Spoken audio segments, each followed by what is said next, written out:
Hi! Hello mga kalasa! Welcome sa Lasang Pilipina. Ngayong araw mga kalasa ay maggagawa tayo ngayon ng masarap na merienda. Isang masarap na kakanin na napakadali niya lang lutuin. Gagawa tayo ng bibingka sa kawali.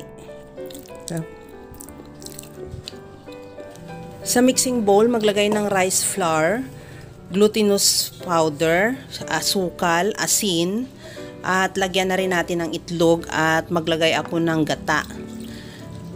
Lagyan ko na rin siya ng vanilla at ihalo hanggang sa matunaw lang ang lahat nating dry ingredients. Habang ginagawa ko yan mga kalasa, kung bago ka pa lang sa aking channel, welcome. At huwag kalimutan mag-subscribe at i-click ang bell button para sa mga notification.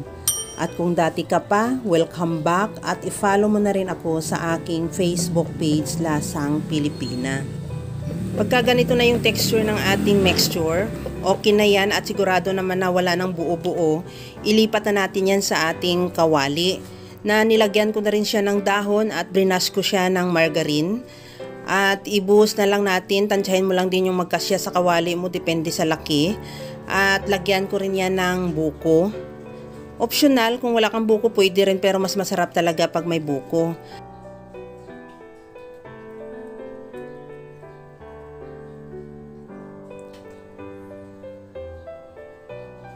Lagyan ko rin siya ng salted egg. Isang piraso lang, hiniwa ko lang yan ng maliliit. At pagkatapos niyan, lutuin na natin yan sa pinakamahinang apoy. Takpan lang hanggang sa mga 25 minutes. After 20 minutes, tingnan natin yan kung luto na. Gamitan natin ng toothpick. Pag wala nang dumikit, ibig sabihin luto na. Maglagay na rin ako ng grated cheese. Depende din sa iyo kung mahilig ka sa cheese. Di mas maganda kung damihan mo. Sa akin mga 100 grams yan, pero marami-rami na rin. At takpan ko ulit hanggang sa mag-melt lang din yung cheese.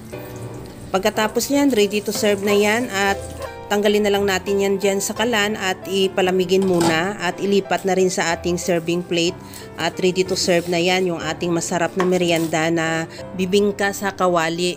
Kaya mga kalasa, kung nagustuhan mo yung ating video, please like na lang at pakishare na rin sa inyong mga friends. At kung bago ka pa lang sa aking channel, subscribe na at i-click mo na rin ang bell button para sa mga notification. Ito na mga kalasa, tikman na natin yung ating bibingka na napakasarap niya at napakaganda ng pagkagawa natin o tamang-tama lang yung pagkaluto niya. Kaya mga kalasa, alam ko kayang-kaya mo rin tong gawin dahil sa sobrang simple at napakadali niya lang lutuin.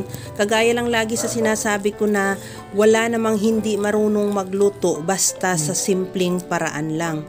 Hanggang sa muli mga kalasa, thank you for watching. Bye-bye!